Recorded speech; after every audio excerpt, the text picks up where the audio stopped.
My senior colleague, that is Professor Bolodoku, had earlier informed us that he has taken you through some aspect of the business law, um, such as the some aspects such as sole proprietorship, partnership, incorporation, limited company. Um, he treated some agency, law of agency, forms of doing businesses, and then of course nature of legislation, like defaults, mandatory and enabling rules. That he has taken you on some of those things. So I will be taking you on the aspects of business law known as contracts. And so, can you hear me before I proceed? Can you hear me? Yes, we can, sir. Yes, sir. Okay. Oh, okay. So I'm taking you through the aspects of the uh, business law known as law of contracts. And this is important because, as we're going to see, in one word, a contract is an agreement. Now, you all agree with me that as human beings, as business persons, business businessman and woman, we are involved in one form of agreement or the other. It could be for purpose of employment. It could be for purpose of lease or renting of offices. It could be for purpose of consultancy, supply goods and services. For so many reasons. Some are contractors. They are as many agreement as they are, and we enter this in this agreement on daily basis, both for commercial purposes and non-commercial purposes. So we are looking at law of contracts, from that perspective, and then especially highlighting those aspects that you need to know as in that regard. And this is also important because of the fact that yes, we enter into agreement, as I said, on daily basis. It could be for commercial purposes. It could also be for commercial purposes. Now, but we're not focusing on all sort of agreement. We're focusing on the agreement that is commercial based. You know, you should know that this is masters in business administration. So, what we're concerned is as in form of business. Business has to do with profits making, and of course, this profit we're talking about has to do with monetary. Where there's a contractual relationship that's the outcome or the outcome is towards profits making or sharing as the case may be. And so then of course if you I start, I will see that on average, if you go on the street and you ask someone about the word agreement, of course the person will have an idea as to what you mean in terms of when you say, oh, agreement is agreement. Or as the layman will say agreement na agreement. So even though Okada man knows agreement, the downfall driver knows agreement. The least people that can talk about that are now enlightened, they all know about agreement. Now, but we see that here we are discussing law of contracts, not law of agreement. Yet we are saying that contract is agreement. And so I want to make this clarification because if what we're looking at is just owner agreement, then would have been law of agreement. But then we have an agreement that has something added to it, which makes it not to be just an agreement, but to migrate from just being agreement to contract, such that that which is added to an agreement that will make it contract, if we take it away, then it becomes an agreement. But if we add it up, then it becomes contract, as the case may be. So for every contract, there must be agreement. But as I was going to say, not every agreement are contracts.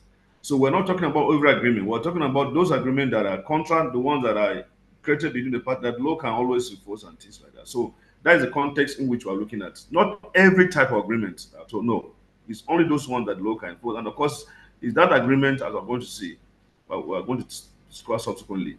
There are some agreements, that are socially inclined, or that are domestic in nature. Family, parents making or having agreement with their children in terms of promises made between parent and their children.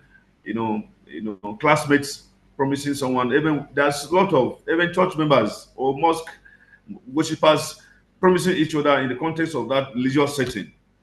You know, which are not binding per se, as we're going to see. So we're looking at, as I said, agreement today from the perspective of commerce, from the perspective of business, and that is the context in which we're discussing that agreement, and not just agreement, it's contract. And of course, as I said, for every contract there's agreement, but not all agreements are contracts. So we're looking at the agreements that has features of contract, which are all useful to your business profession. So as a starting point, the question is, what is contract? What is contract? So can someone read this? Someone read the first sentence so that we can know and know whether you are we're together? What is a contract? A contract is an agreement made between two or more persons, which the law Which, will enforce. thank you so much. Thank you so much. So we see that as simple as this is so encompassing. Now we're saying a contract is agreement. What's agreement? Agreement is when two minds consent to a state of affairs, a situation, a bargain, a thing to be done. You can call it business transaction because this is MBA class. So it can be for purpose of business or other related business activities. But the two minds have come together. They have consented. They're giving consent that will do this. That one also said, I will do this. This one also said. So all of them have consented for that particular object. No one is saying otherwise. So we're saying it's agreement. Two minds coming together, consensus at Eden. And of course, one of the feature of this agreement is that for this agreement that we're talking about here to be obtained, it has to be willingly. So there's what they call freedom of contract. That is, parties have to really offer that consent. So if you influence someone's mind, to get influence someone to get that consent, or you deceive someone to get that consent, or you mislead someone to get that consent, they'll see that the manner in which that consent is obtained will not be valid. And if discovered, it will not be a valid contract. So it has to be freely given. Judgment has to be made as to whether to accept that, give me to grant that consent or not. That is not to say that you know parties are not allowed to persuade. No, in every contract you must persuade. It's what they call persuasion or commercial persuasion, or what you can call it bargain. So when you go into a contract, people always have the freedom to bargain, to negotiate the terms in a manner that suits their own position. So they can persuade. That is allowed. But when you unduly influence someone's decision in a manner that without you influence that person would have taken a contrary decision, that will not be acceptable. Or when you compare someone that must grant consent, that will also not be consent. Not acceptable. So it must be freely given. And of course, because consent, you can't touch consent. You can't touch even when you have something in mind, you can't unless that is manifested. And so when you say agreement, because agreement itself is consent that comes from within, there's no way that you know that consent unless it manifests. And so that manifestation can come by way of orally speaking the way we're speaking in class, or it could be in writing, or it also could be by conduct. But something must manifest from one party. So we're saying the contract is agreement. Agreement means two minds come together, you know, over a subject matter of the contract or the transaction or other related activity as the case may be. Now, it's agreement made between two or more persons. Two or more persons. So the law is very specific here. You cannot say there's an agreement when only one person is involved. There must be two or more persons. And then that more, the law actually said two, but that more can be as many as possible. It can be a group of persons. It could be the whole world. It could be the entire public. So it can just be between you and Bishop of Lagos. It could also just be between you and all the universities in Lagos. It could be just between you and all the universities in the southwest, all universities in Nigeria, all the whole universities in the world. And it could just be one person in this class. or it could just be only this class alone. So, but it has to be two or more persons. Now, the word person here also is very important because um, when you say person in law, you know, for someone that is not knowledgeable in the aspect of corporate law, for instance, when you say a person in law, is both individuals, human beings, and artificial beings. In other words, there are human beings, those human that God created, who are persons. Then the law also creates some other persons or creates some entities and give them all the powers of human persons, such that when you have all these companies, companies that are created either by way of registration with Corporate Affairs Commission or that are created by enactment of National Assembly or State House Assembly. So University of Lagos, for instance, was established by University of Lagos Act. So if you look at that act, it gave University of Lagos features of a person. So University of Lagos is a person, and that's why University of Lagos can enter into agreement with you as student over the MBA certificate. So we the staff of the university are not involved. It's University of Lagos that enter into agreement with you. So we are just performing some of these functions on behalf of the university. We are not the one that enter into a contract with the student, because University of Lagos have features of a person. It can own property, it can hire and fire, it can acquire, it can invest, it can do all of those things. That so University of Lagos also have the investment. In fact, they even have bank. If you go to University of Lagos, they have microfinance bank. It's there. So they go into other investments, right? They have ventures. Now, on the other hand, you also have companies that are registered by Corporate Affairs Commission. Many of them, UBA, Zenith Bank, Dangote Group, what do you call it, industries, and the aviation sectors, the different sectors, aviation sectors, maritime industry, many companies are involved. So all those companies are also persons in the eyes of law. So what I mean is that an agreement could just be between a human being and an artificial being, right? So when they say persons, it's not limited to we human beings alone, but of course those artificial beings that the law have conferred on them, all the powers of a person, human person with full capacity.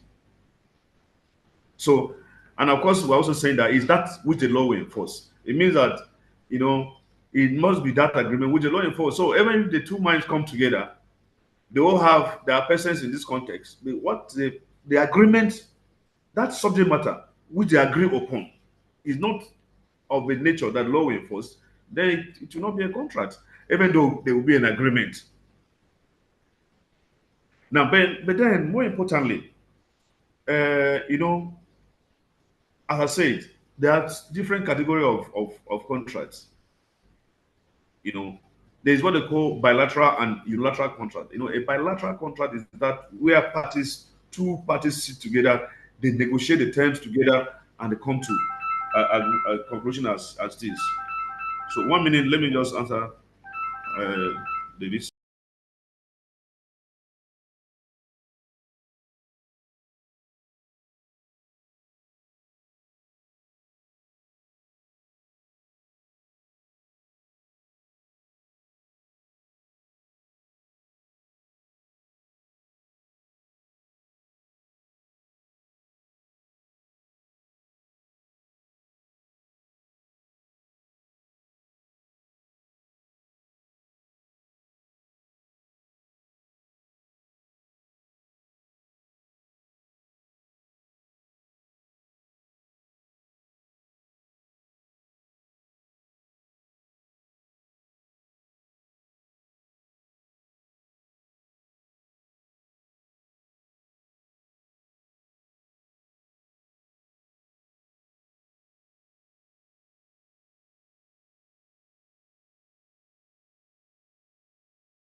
Oh, sorry.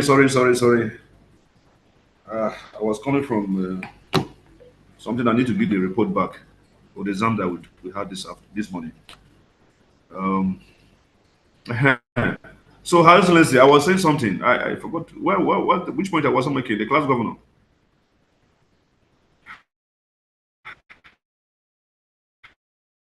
So you were talking about types of contracts. Hello, are you here? Yes, sir. You were speaking about types of contracts. Okay. Yes. Yes. By the way, before we move on, it's conventional that in my class. Okay. Well, thank you so much. Thank you.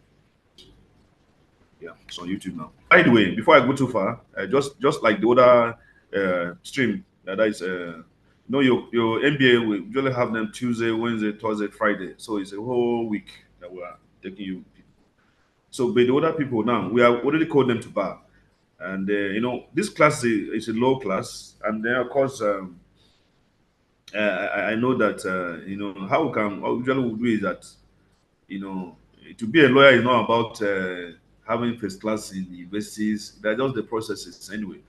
But the day that you become a lawyer, like today, they're doing court to bar in Abuja today. All of them will assemble in one place, and then the chief justice of the federation will now pronounce that they will call your name and you pronounce that you are a lawyer, and then you shake your hand, and that's when you become a lawyer. So they don't go to bar in absentia. Unlike convocation, that you even if you not attend convocation, you can still collect your certificate. This one is not like that. You must attend physically, right?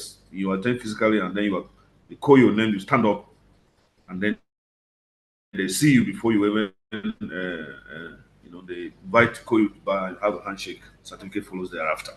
So by the powers that were bestowed in me, like I think 19 years ago, I think I was called to bar in 2006, 19 years ago. So I also confer on you that prestige, profession. You are all going forward. Those in this class going forward, you are all barristers. You are called to bar today. So you can choose to be senior advocate or a barrister. It's when you are addressing us like colleagues.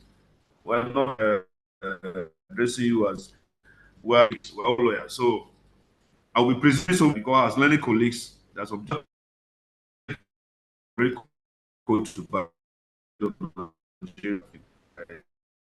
So please, when you listen to the class, address to us. Come and think that this is one of the senior advocate on that. So that.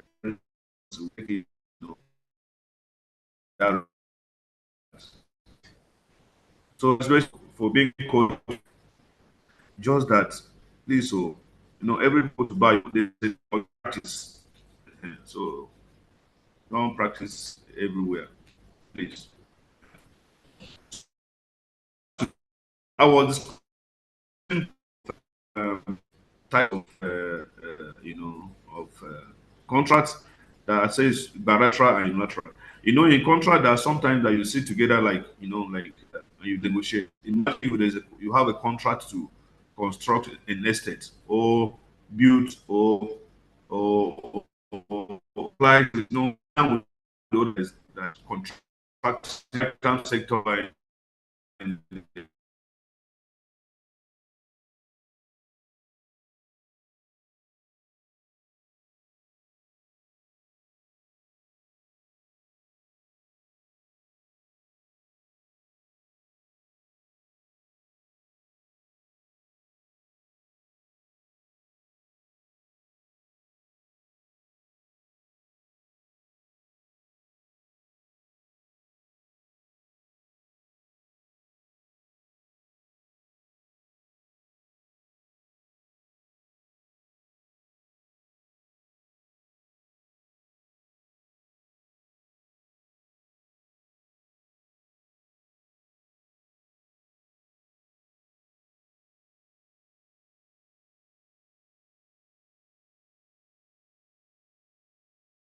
generally, I mean, subsequently is unilateral because only one person is making a promise.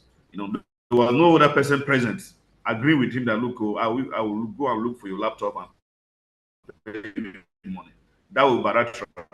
If you find someone you lost a laptop, someone comes to you, give me money, let me go and look laptop. That is bilateral. But if on your own you just announce that anybody that will find your laptop, so nobody's bound to find your laptop anyway. But if anybody finds your laptop, it's still binding on you, even though you didn't refer to any person specifically, right? So that is also unilateral. So you also have what they call executed and executory contracts. There are some contracts that are entered into and they are performed immediately. And there are also some contracts, and okay, those that are performed immediately, you call them executed contracts. Those that you enter into and then you postponed, or the performance is subsequently, you call it uh,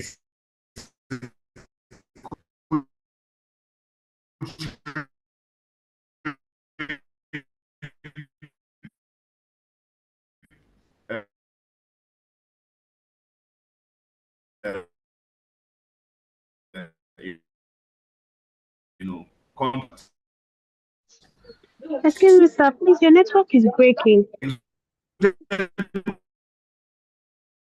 One, for example, when you buy goods from the superstore, you're going to school. The contract will be a contract for the sale of those items. So you have performed your obligation to the do now. See my slide anymore. Oh, wow, wow. Okay.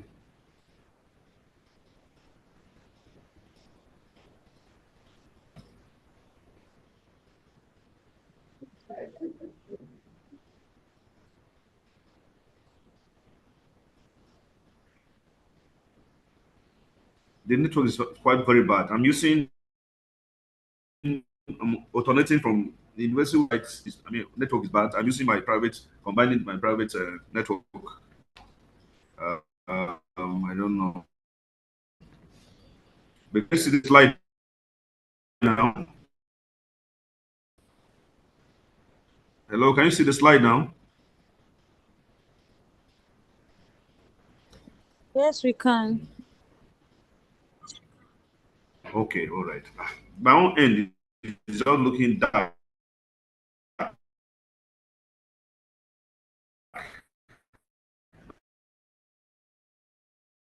No, I was wondering. So what about?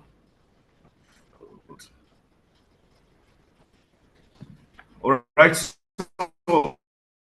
I was making a statement.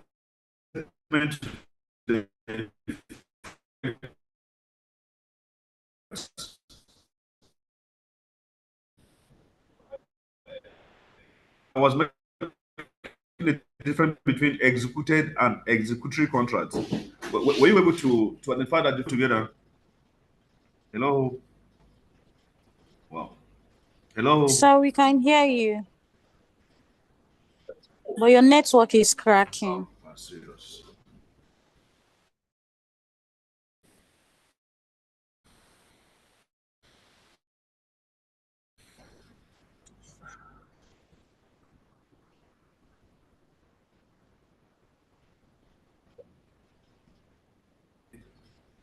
Oh,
I'll down for interference. Yeah.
Hello. Hello, sir.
Is it better?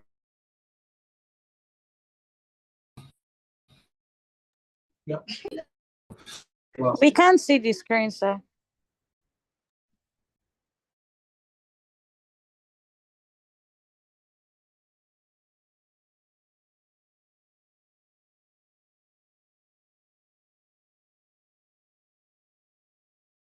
Hello, Hello, sir. class. Is it better? Can you hear me? Yes, sir, we can hear you.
Can you hear me now? Is it better now?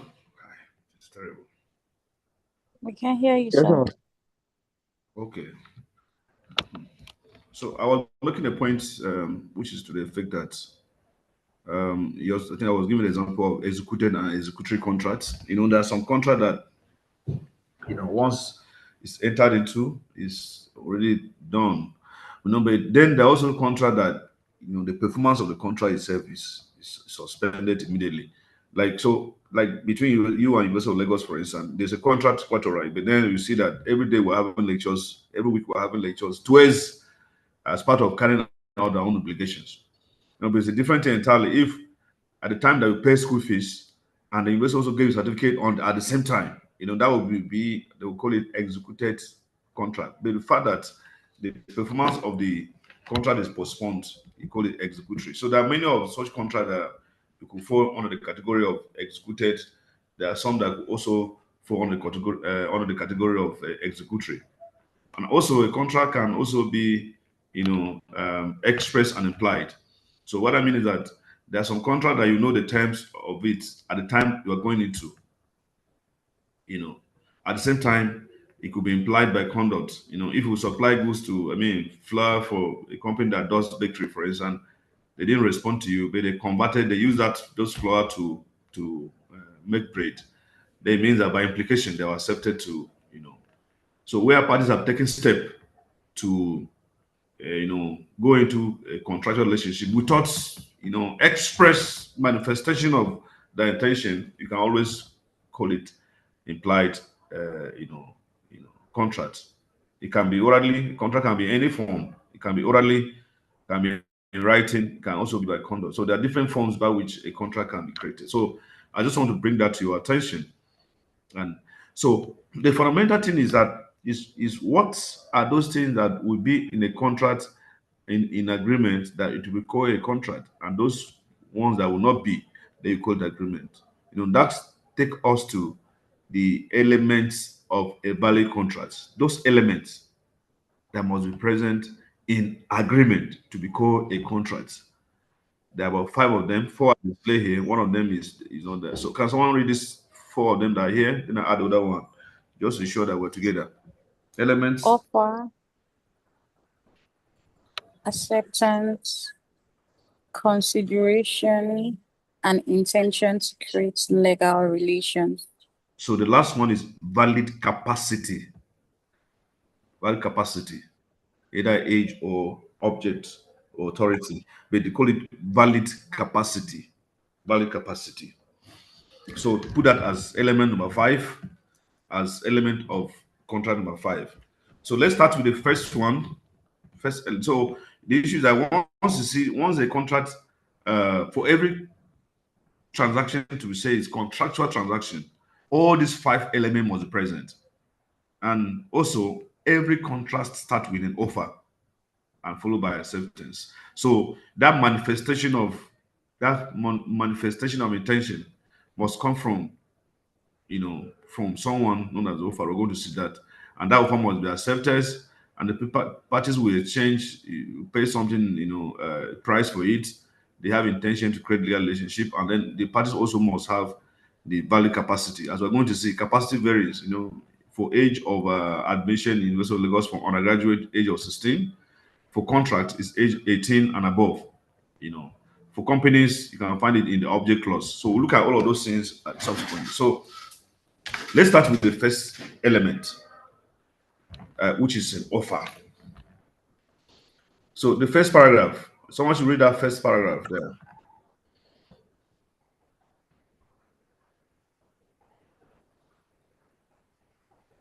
Hello?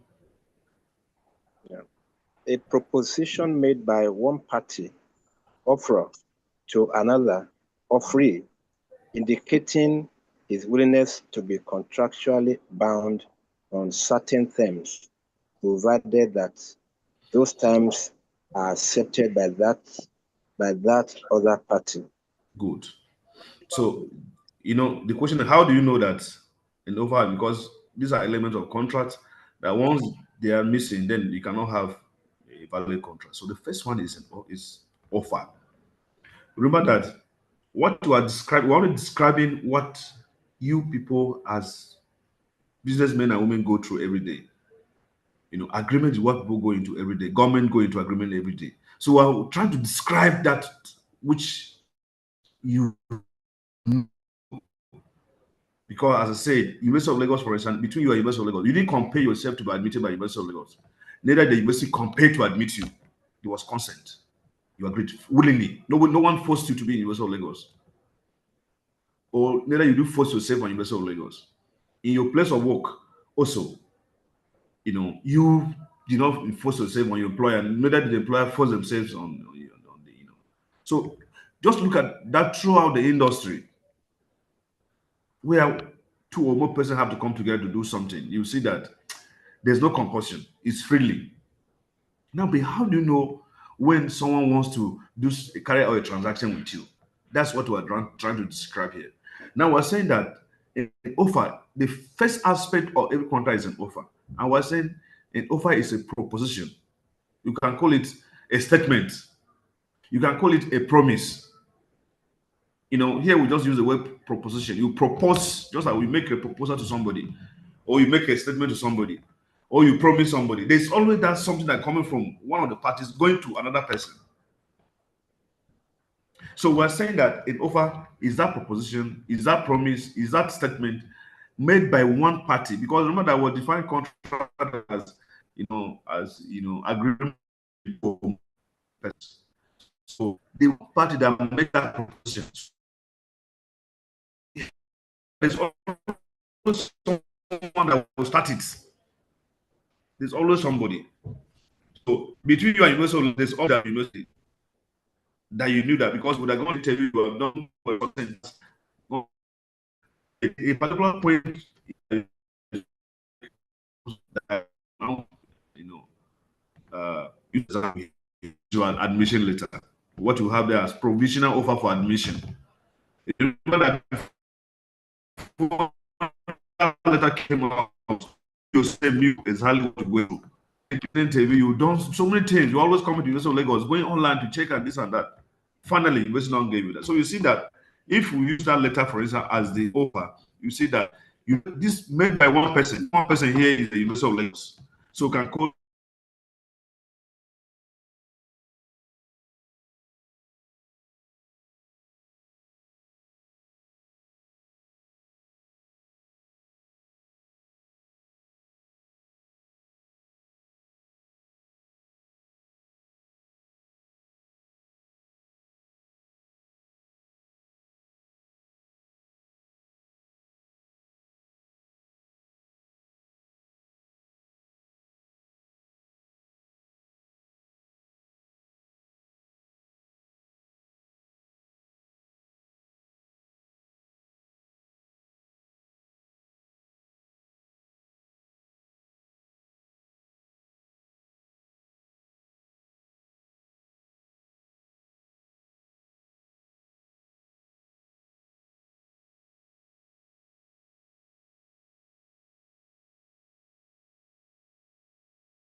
um,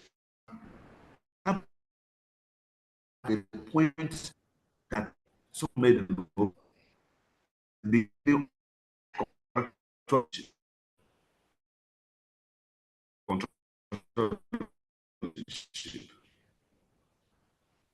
so can be expressed, can be implied.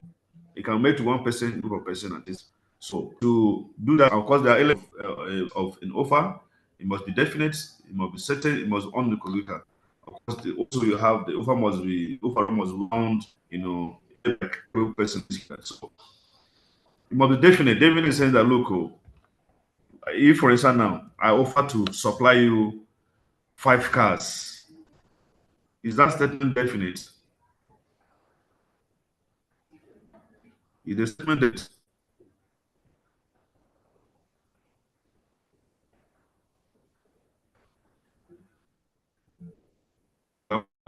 Yes, it's a definite most one, sir. Yes, a definite statement, sir. you see?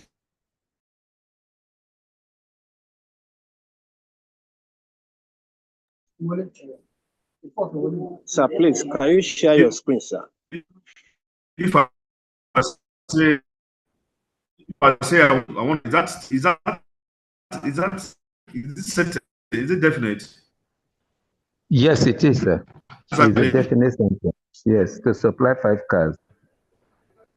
Oh, the room, okay, they are okay.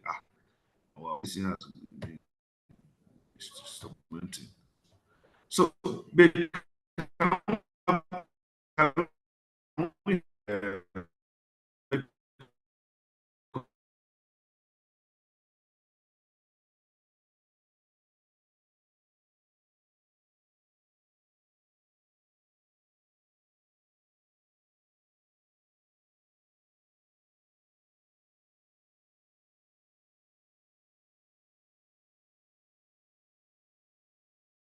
we'll discuss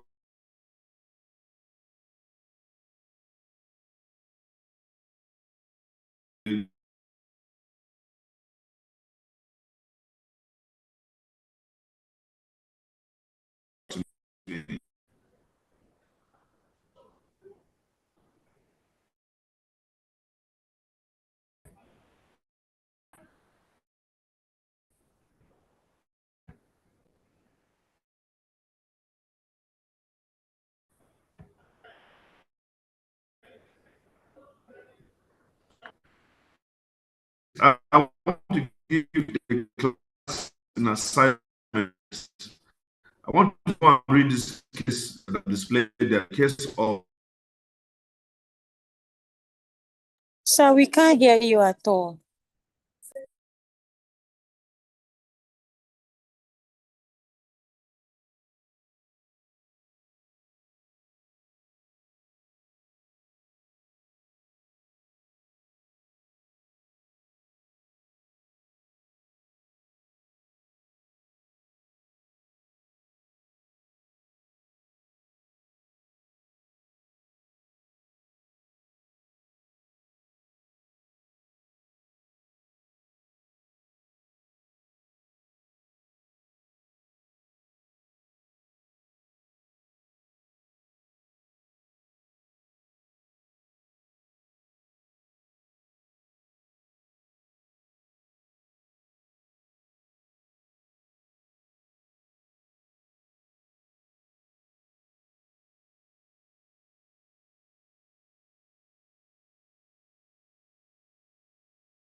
Yes.